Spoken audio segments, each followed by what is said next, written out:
Carísimos hermanos del Grupo Edificados en la Palabra y amigos oyentes que día tras día nos permiten a través de las diferentes redes sociales llegar hasta el centro de sus hogares con los temas de reflexión y el estudio del Evangelio que son para honra, honor y gloria de nuestro Padre Celestial. Siguiendo con el libro de Gálatas, el corazón del Evangelio, en esta semana, mirando las epístolas bajo el subtema Las pruebas del mensajero y el mensaje de Dios, nos corresponde el tema intitulado La prueba de las Escrituras. El texto base que nos sustenta este estudio es el libro de Gálatas capítulo 3, versículo 6 al 14, que al tenor de la palabra dice así: Así Abraham creyó a Dios y le fue contado por justicia. Sabed por tanto que los que son de fe, estos son hijos de Abraham. Y las Escrituras, previendo que Dios había de justificar por la fe a los gentiles, dio de antemano la buena nueva a Abraham, diciendo: en ti serán benditas todas las naciones. De modo que los de la fe son bendecidos con el creyente Abraham, porque todos los que dependen de la obra de la ley están bajo maldición. Pues escrito está: maldito todo aquel que no permanece en todas las cosas escritas en el libro de la ley para hacerlas. Y porque la ley ninguno se justifica para con Dios. Es evidente, porque el justo por la fe vivirá. Y la ley no es de fe, sino que dice: el que hiciere estas cosas vivirá por ellas. Cristo nos redimió de la maldición de la ley, hecho por nosotros maldición, porque está escrito: maldito todo el que es colgado en un madero. Para que Cristo Jesús, la bendición de Abraham, alcanzase a los gentiles, a fin que por la fe recibiesen las promesas del Espíritu. Como podemos apreciar, mis queridos hermanos, dentro de este texto, vamos a mirar cómo las Escrituras usan a Abraham para ilustrar la verdad bíblica. ¿Cuál fue el evangelio que predicaron sobre la fe de Abraham? También vamos a poder comprender por qué la ley coloca al hombre bajo maldición. Y ante todo, ¿qué dice que Cristo nos ha redimido de tal maldición en las Escrituras? Pero es necesario, mis hermanos, que pongamos esto delante del Señor, para que Él sea ministrando nuestra vida y guiándonos en sabiduría y entendimiento, a fin que lo que hagamos sea para honra y gloria del Padre Celestial. Ahí donde está, yo le invito a que juntos podamos doblar rodillas si está a su alcance, o si no, su mente y su corazón puesta en la oración. Amado Padre eterno, tú que moras en las alturas, en esta mañana, damos gracias por la vida que nos has regalado, por el amor que nos prodigas, porque cada día son grandes tus misericordias, Padre de los cielos. Damos gracias, Señor, por todo lo que tú haces en nuestra vida, cómo nos vas edificando, redarguyendo y exhortando en justicia, Señor. Padre, tú que hiciste las lumbreras en los firmamentos, tú que pusiste una separación entre las aguas y la tierra, tú que nos hiciste la imagen y semejanza tuya, que miras a los hombres inclinando tu oído, inclinando tu vista para escuchar también el clamor de tu pueblo. Hoy estamos aquí suplicando que seas tú sellando los labios del expositor para que este tema sea para edificación de tu pueblo, mas no para confusión. Para que este tema sea, Señor, conforme a tu propósito. Para que tú también abras el corazón de mis hermanos, a fin que de la palabra expuesta sea para ponerlo a tu nombre, Señor. Gracias te damos por la vida de tu Hijo Jesucristo, que en una cruz, con su sangre lavó nuestras culpas y pecados, y nos dio el privilegio de ser llamados hijos de Dios, a quienes le recibimos y a quienes lo aceptamos como nuestro Señor y Salvador. Abre el entendimiento de tu pueblo, abre sus ojos espirituales, Señor, y que todo esto sea para honra y gloria tuya. Te lo pedimos en el nombre de Cristo Jesús, Señor nuestro. Amén. Las pruebas de la Escritura, mis amados hermanos. Debemos entender que Al igual que nuestros hermanos que nos han precedido, en la iglesia de Galicia se habían incrustado falsos maestros que enseñaban cosas distintas al evangelio dado por Jesucristo. Ellos manifestaban que un hombre debe centrar su vida en las rituales y enseñanzas de la religión, es decir, que ellos debían estar atentos a las obras de la ley, en lugar de centrarse en nuestro Señor Jesucristo como nuestro Redentor y Salvador. Estaban diciendo que un hombre, si no cumplía con los rituales como la circuncisión y otros aspectos más que fueron implementados por los patriarcas, no podía cumplir y ser aceptable ante Dios por la ley impuesta por los hombres. No estamos hablando del decálogo, del mandamiento de Dios, dado a Moisés y entregado a los hombres en tablas de piedra. Estamos hablando del legalismo que existía en el pueblo judío, en donde los rabinos habían hecho una carga poderosa para los hombres, e incluso el día de reposo le habían convertido en una carga permanente por todos los rituales que debían cumplir. De la misma manera, aquí estábamos hablando de rituales, como la circuncisión, y aspectos extras que no tenían nada que ver con el Evangelio de Cristo. Ubicando a los rituales, a las obras, a los esfuerzos, por encima del sacrificio de nuestro Señor Jesucristo. Se centraban en lo que debían hacer, en lugar de lo que hacían era para Cristo y en Cristo. Se centraban en su mismo ego, en cómo ellos podían salvarse y ser aceptables ante Dios a través de sus obras, más que en aceptar a nuestro Señor Jesucristo como su poder salvífico. Acentuaban la carne, lo físico, lo natural, la fuerza del hombre, en lugar del amor del Padre, otorgando al mundo a su Hijo para que sea sacrificado, como lo dice Juan 3:16, antes que el mismo sacrificio de Jesús en la cruz. Es ahí, mis amados hermanos, que la respuesta de Pablo es contundente y firme, cuando manifiesta que el hombre es justificado por la fe y no por las obras de la ley. Y no por las obras de la ley, mis hermanos. En los versículos del 6 al 7 vemos claramente que las mismas escrituras hablan de Abraham para poder ilustrar la verdad de que la justificación es por fe. Y no hay otra forma, mis hermanos, únicamente es por la fe. Y Abraham mantuvo una postura única en la nación judía, puesto que él fue el fundador de la nación. Era el hombre a quien Dios había alentado a que fuera un testigo ante las demás naciones del mundo. Un testigo real, verdadero, único, un testigo fiel del Dios verdadero. Abraham había creído ciegamente en las promesas que Dios le había dado, cuando éste se le apareció y lo desafió a que abandonara su hogar, sus amigos, su empleo, su país, su padre, la comodidad en la cual se encontraba. Eran grandes promesas que estaba recibiendo Abraham, o grandes peticiones que estaba recibiendo Abraham, porque la única promesa que estaba dándole el Señor era que habría un lugar mucho mejor y más amplio para él. Y en efecto, Abraham lo que hace es escuchar la voz de Dios, dejar a su padre e irse en pos de una quimera, de un sueño, entendiendo que a través de este acto de fe, todas las naciones y las familias serían bendecidas por su semilla.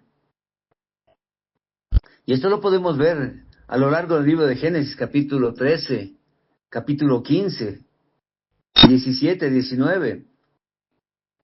Las bendiciones que el Señor les dio. Pero aquí cabe señalar lo importante, mis hermanos. Abraham le creyó a Dios. Y creerle a Dios significa vivir conforme al mandato o al propósito de Dios, conforme a las Escrituras. Porque alguien que dice creerle a Dios y no vive conforme a las Escrituras, no está viviendo para Dios, está viviendo para la carne. Porque no pueden caminar de la mano la fe, el creer a Dios y no vivir con la Escritura, conforme al propósito y el mandato divino. Por eso vemos que Abraham le creyó a Dios, por lo tanto fue juzgado como justo. Dejó su hogar y lo arriesgó todo sin saber a dónde iba. Así lo dice en el libro de Hebreos capítulo 11, versículo 8.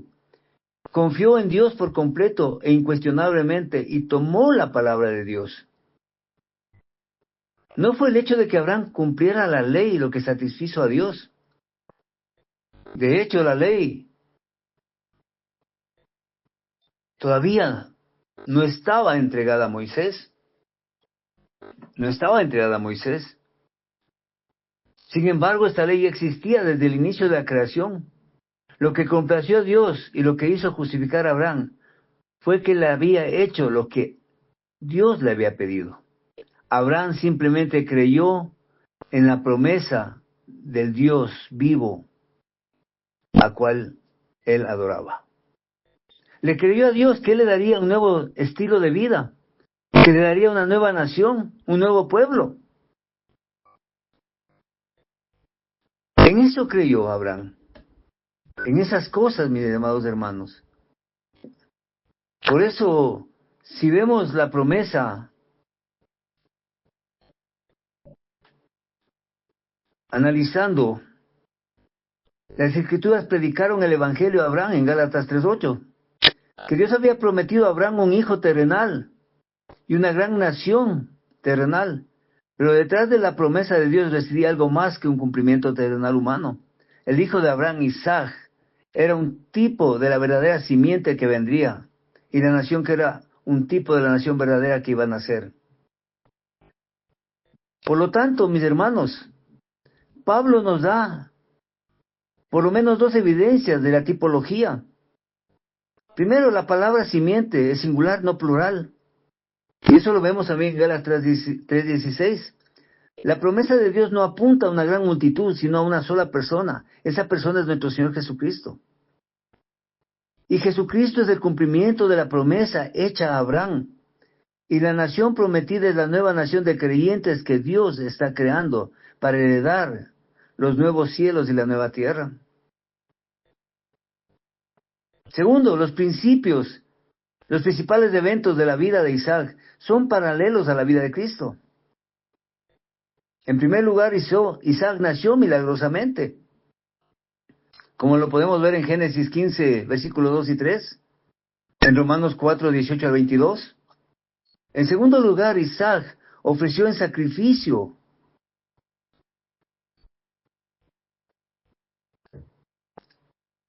Isaac fue ofrecido en sacrificio en Génesis 22. Abraham estaba dispuesto a ofrecer a Isaac a Dios. Y Dios aceptó su disposición y motivó como un hecho real. Las palabras de Hebreos 11:17 nos dice lo siguiente: por fe Abraham, cuando fue probado, ofreció a Isaac, y él, que había recibido las promesas, ofrecía a su unigénito. En tercer lugar, mis hermanos, Isaac fue liberado de la muerte por un milagro de Dios. Abraham sabía que Dios podía resucitar a Isaac de entre los muertos, a fin de cumplir con su promesa de ser necesario. Eso lo vemos en Hebreos 11:19, mis amados hermanos. Eso lo vemos en Hebreos 11:19. Por lo tanto, mis queridos hermanos, cuando Abraham y su semilla eran los únicos a los que Dios les realizó las promesas, esto se declara con énfasis en el libro de Romanos capítulo 4, versículo 13 al 25. Y en el libro de Gálatas capítulo 3, versículos 6 al 16, que estamos revisando. Segundo, Abraham recibió solo una promesa.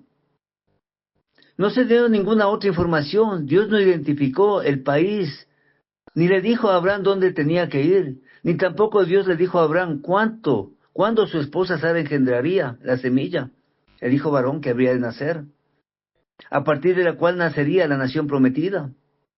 Dios simplemente realizó una promesa y todo lo que Abraham debía hacer se basaba en esta simple promesa, en creerle la palabra emanada por Dios.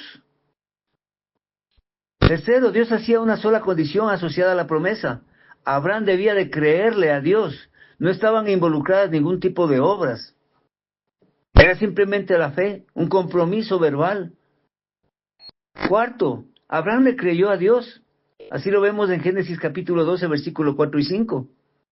5. Abraham fue contado como justo porque le creyó a Dios. Romanos capítulo 4, versículo 3 al 5. Capítulo 9, versículo 9 y 13. Versículo 19 y 22. Gálatas 3, 6. Dios no lo contó como justo por lo que era o por lo que había hecho. Simplemente le creyó a Dios. Por lo tanto, Dios tomó su fe y contó su fe como justicia. La prueba de que Abraham realmente le creyó a Dios fue que él hizo lo que Dios le había dicho. Su fe precedió a su obediencia. Le creyó a Dios y luego obedeció a Dios. Si no hubiera creído en Dios, no hubiera abandonado su hogar, ni su empleo, no hubiera dejado su entorno, ni sus amigos, sus relaciones importantes y el auge y apogeo personal en que se encontraba. El hecho de que él le hiciera caso a Dios permitió que esta sea una evidencia clara de la fe puesta por Abraham en las promesas dadas por Dios. Como segundo aspecto, mis hermanos, los que son de la fe son los verdaderos hijos de Abraham. Los que son de la fe son los verdaderos hijos de Abraham. Las personas que creen en Dios, esas son las personas que reciben dicha promesa. Pablo sostiene que ni la herencia, ni la nacionalidad, ni los méritos, ni las obras, ni la ley, ni las reglas de la ley tienen algo que ver con la promesa de Dios. Los verdaderos hijos de Abraham son los que creen en Dios. Cualquier persona de cualquier nación, de hecho la promesa de Dios de que Abraham y su semilla recibirían una nación, fue la promesa de una nación eterna. Esta nación eterna debe ser aquella que reinará en la Nueva Jerusalén, que nos habla el libro de Apocalipsis capítulo 21. Todo ciudadano debe ser un creyente, que ha creído, que ha nacido, una nueva criatura, convencido de lo que Dios entregó a su Hijo, y en su palabra. Y esto es lo que dice exactamente el pasaje: los que creen son los hijos de Abraham, los hijos de la promesa de Dios. Ellos serán bendecidos junto con el fiel Abraham. Ellos serán los ciudadanos del reino de Dios. Los cielos nuevos y la nueva tierra serán heredados por los hijos de la promesa. También podemos ver, mis hermanos, en los versículos 8 y 9, que las Escrituras hablan de justificación por la fe. Predicaron el evangelio de fe a Abraham. Para Pablo, mis amados hermanos, las Escrituras son la palabra de Dios. Son la misma voz de Dios. Por lo tanto, Pablo pudo decir con certeza que las Escrituras le hablaron a Abraham y que Dios le habló a Abraham.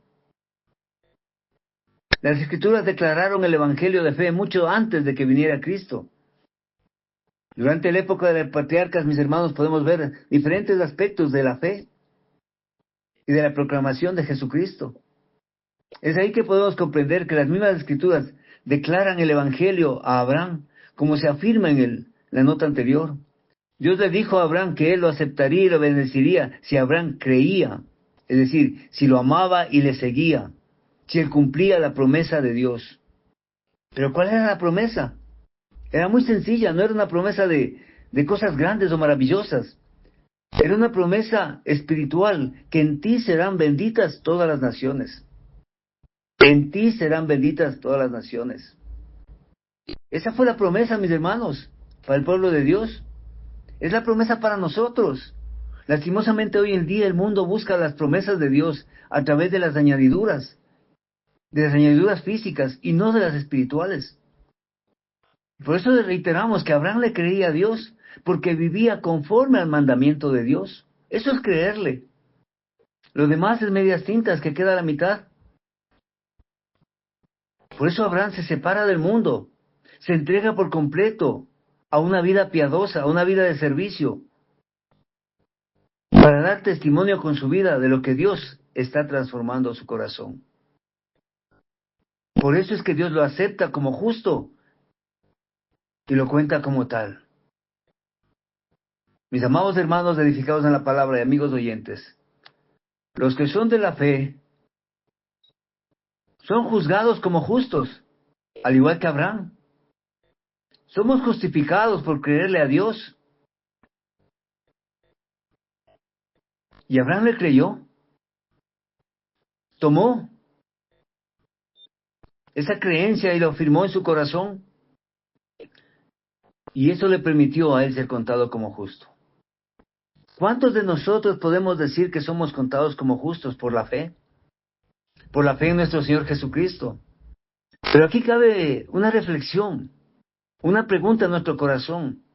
Abraham abandonó todo y se fue en pos de Dios, siguiendo sus mandatos y sus designios.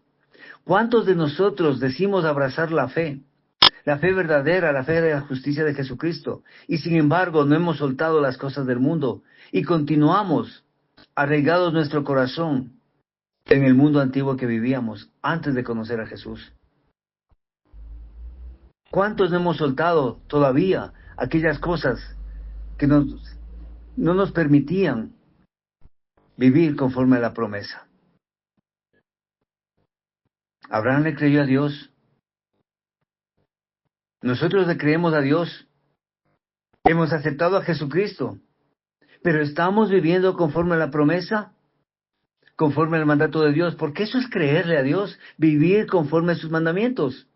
No hay otra manera. ¿Seremos contados como justos? Sabemos que fuimos justificados porque nuestro Señor Jesucristo. Pero nuestra vida es piadosa.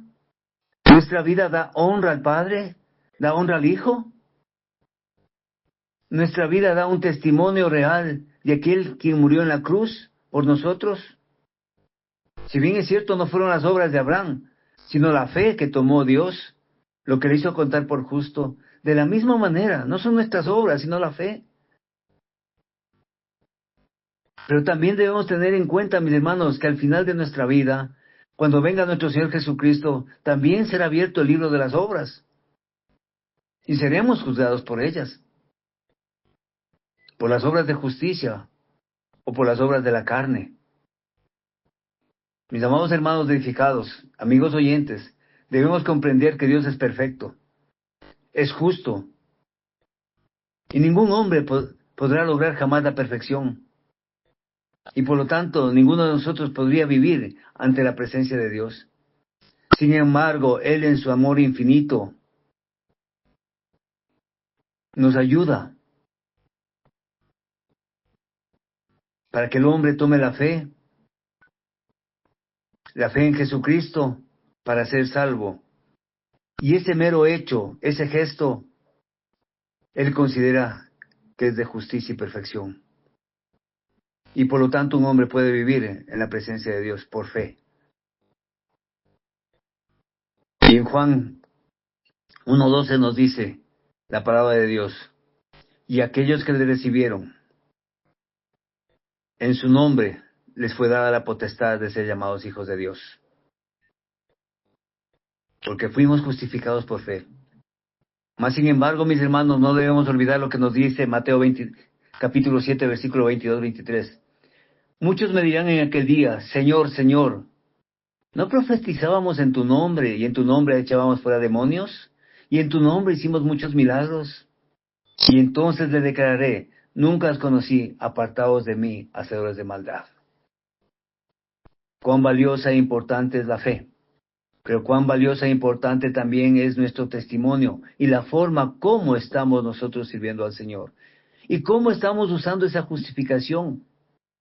Como nos dice en el libro de Gálatas capítulo 2, versículo 16, sabiendo que el hombre no es justificado por las obras de la ley, sino por la fe de Jesucristo. Nosotros también hemos creído en Jesucristo para ser justificados por la fe de Cristo, y no por las obras de la ley, por cuanto por las obras de la ley nadie será justificado. Ojo, mis hermanos, no está diciendo por la ley, sino por las obras de la ley. No debemos tergiversar las Escrituras, está hablando de las obras de la ley. En los versículos 10 al 12, mis hermanos, las Escrituras son claras cuando dicen que la ley pone al hombre bajo maldición. Es importante un punto crítico en este versículo. Maldición, catarán, significa ser condenado o destinado al castigo por parte del juicio justo de Dios. Pero ¿cómo lo sabemos? Por el versículo 13, donde se dice que Dios cargó en la maldición de la ley por nosotros la condena, el destino, la muerte y el castigo, debido a que nosotros quebrantamos la ley. ¿Y sobre quién cargó esa maldición? ¿Sobre quién conlleva esa maldición? En nuestro Señor Jesucristo. Porque Él sabía claramente que el ser humano no estaba en la capacidad de cumplir con todos los mandamientos escritos en el Decálogo entregado a Moisés. No estábamos en condiciones, y no estamos en condiciones, mis hermanos. Por eso sobre Cristo fue cargada la maldición de la ley. Sobre Cristo fue cargada la marca de la muerte, la marca de la condena. Fue cargada, mis hermanos, para que el hombre pueda disfrutar del privilegio de ser justificados por la fe en Cristo Jesús. ¿Pero acaso diríamos que la ley es mala? No, de ninguna manera. La ley es buena porque me muestra las faltas que estoy cometiendo. Estamos hablando claramente de las obras de la ley, mis hermanos. Y en el libro de 2 de Corintios capítulo 3, versículo 7 y versículo 9 nos dice, porque la paga, que es la marca de la muerte. Y en Romanos 6:23 dice, porque la paga del pecado es muerte, mas la dádiva de Dios es vida eterna en Cristo Jesús, Señor nuestro. Como veíamos también, mis hermanos, en Romanos capítulo 7, versículo 10-11 dice, y hallé que el mismo mandamiento que era para vida, a mí me resultó para muerte, porque el pecado tomando ocasión por el mandamiento, me engañó y por lo tanto me mató. Mis amados hermanos, ¿la ley coloca una maldición sobre los hombres? Es la pregunta que debemos hacernos. ¿O son las obras de la ley lo que coloca la maldición sobre los hombres? Es la pregunta que debemos hacernos, mis hermanos. El hombre que se acerca a Dios por medio de las obras de la ley será maldecido, porque no podrá cumplir con todas las obras de la ley, con toda la ley. Hay una justicia que pertenece a la ley, que está en Romanos 10:5. Esta justicia promete la vida a cualquier hombre que pueda obedecer la ley a la perfección. Si un hombre puede cumplir con cada uno de los requisitos de la ley durante toda su vida, nunca podrá caer bajo la norma santa de Dios. Entonces ese hombre puede escaparse del castigo por el pecado, que es la muerte. Sin embargo, todo hombre sensato y sincero sabe que no podemos cumplir la ley de Dios en todos sus detalles y en todo el tiempo. Por nuestro comportamiento, nuestras emociones, nuestras motivaciones, por nuestro servicio. Pero toda persona sensata y honesta sabe que no hay posibilidad de ser perfecto, ni de lograr la perfección a través de la ley. Sabemos que no podemos cumplirla. Mas, sin embargo, la ley nos enseña, mis amados hermanos, a vivir en santidad conforme al mandato de Dios.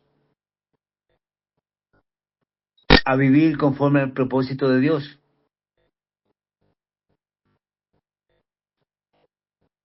Pero por fe vivimos bajo gracia. Por fe vivimos bajo gracia, mis hermanos. Y por eso, la palabra nos dice, porque todos los que dependen de las obras de la ley están bajo maldición. Pues escrito está, maldito todo aquel que no permaneciese en todas las cosas escritas en el libro de la ley para hacerlas. Y la ley no es de fe, sino que dice, que hiciere estas cosas vivirá por ellas. Reitero, mis hermanos, no estamos diciendo que la ley nos pone bajo maldición, sino las obras de la ley, así lo dice el texto bíblico. Las obras de la ley. Por eso que la manera elegida por Dios para acercarse a Él es vivir con la fe, Ningún hombre es justificado por la ley a la vista de Dios, porque Dios es perfecto, es justo, y ningún hombre puede lograr la perfección, por ende ningún hombre puede vivir delante del Padre Celestial. Por eso, mis amados hermanos, al entender que Dios es amor, que Dios es justo, Él nos da una esperanza, un camino, nos da una fe, para que vivamos delante de Él, en su presencia, a través de la justificación. Y la manera que Dios lo hace es que nos acerquemos a través de nuestro Señor Jesucristo. Y por eso dice en su palabra, los justos vivirán por fe. Los justos vivirán por fe. Mis amados hermanos, la palabra de Dios en el libro de Efesios capítulo 2, versículo 8 a 9 nos dice, porque por gracia sois salvos por medio de la fe. Y esto no de vosotros, pues es don de Dios, no por obras para que nadie se gloríe. Por eso es que las obras de la ley no nos dan la redención, no nos dan la salvación, no nos justifican delante del Padre, las obras de la ley, sino la fe en Jesucristo. Pero es menester, mis hermanos, entender que debemos vivir cumpliendo los mandamientos y el propósito de Dios, cumpliendo el decálogo de honrar a nuestro padre y a nuestra madre, de no codiciar a la mujer ajena, de no robar. Y todo esto lo vemos en dos grandes mandamientos. El primero, amarás al Señor tu Dios con todo tu corazón, con toda tu alma y con todo tu ser. Y el segundo, amarás a tu prójimo con todo tu corazón, así como te amas a ti mismo. Mis amados hermanos,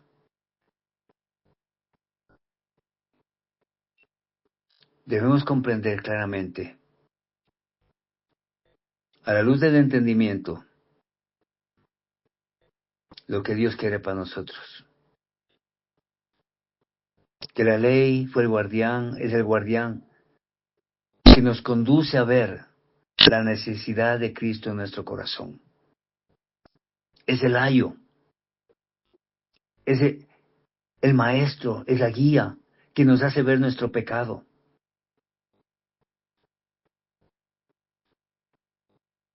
Es quien nos muestra cuán errados estamos. Son las obras de la ley los que nos hace equivocar en nuestro andar. La ley sigue vigente, mis hermanos, para el creyente. Y así lo podemos ver en 1 Timoteo capítulo 1, versículo 8 al 14.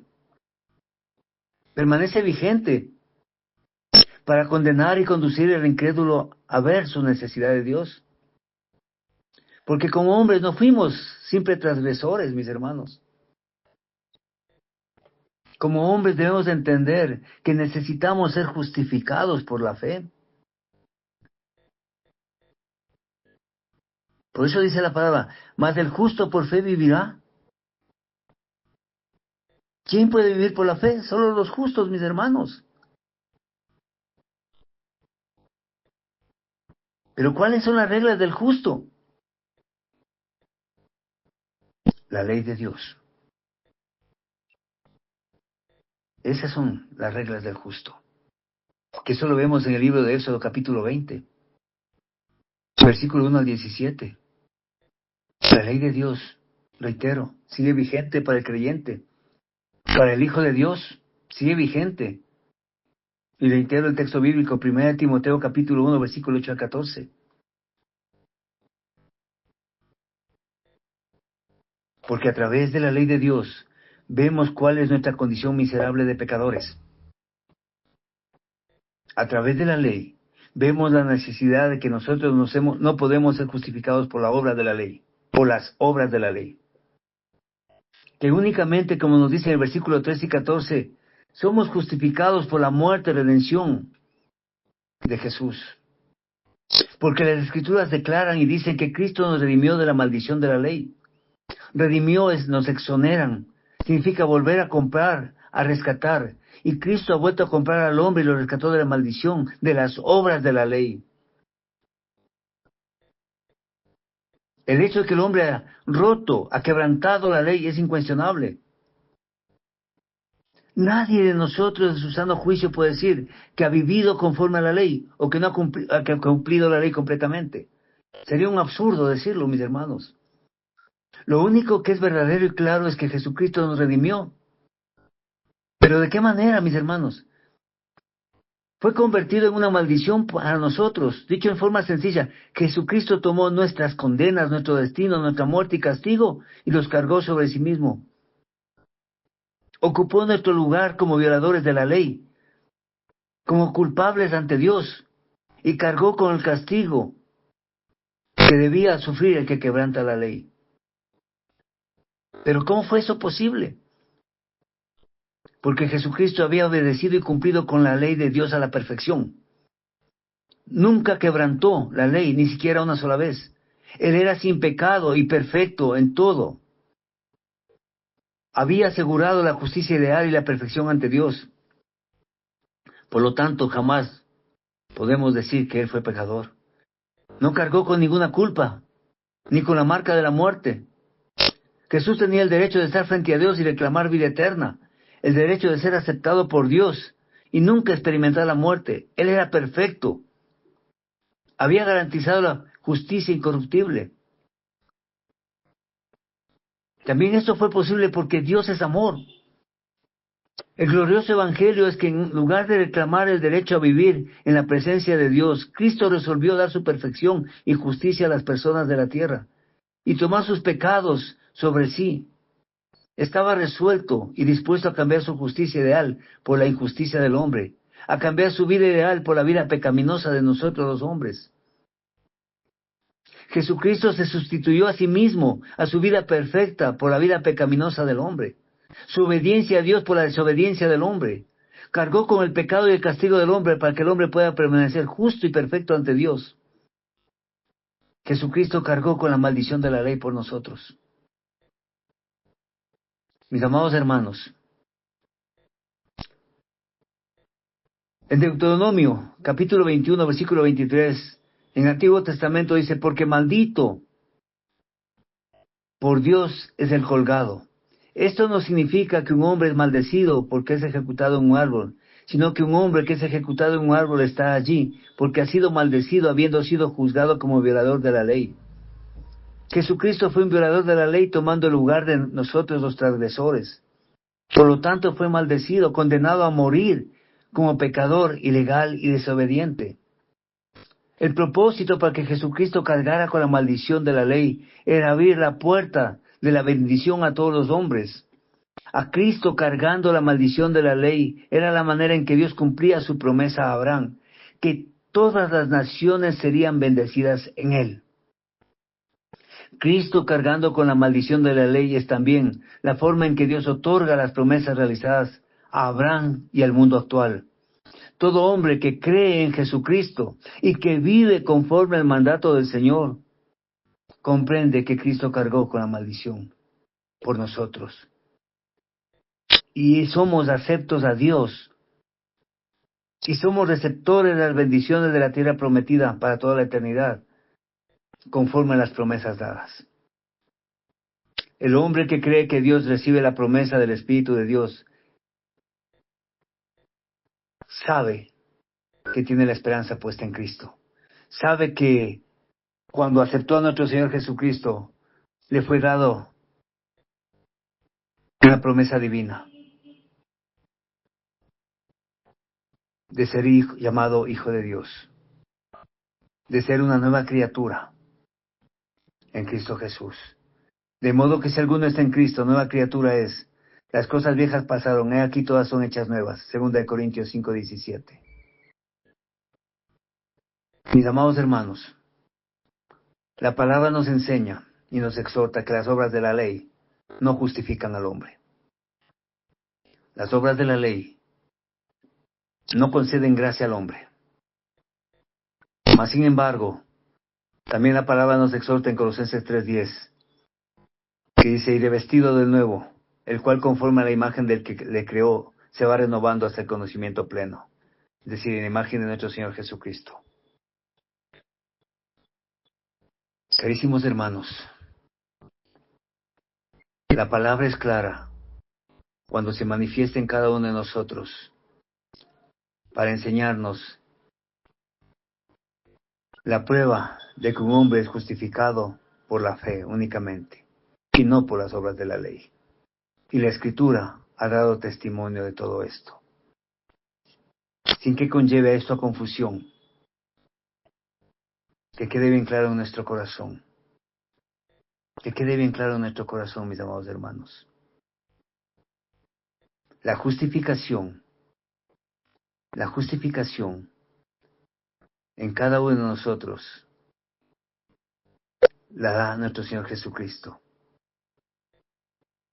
Y el conocimiento de la ley es vital e importante porque nos hace ver nuestra condición pecaminosa y nuestra naturaleza carnal.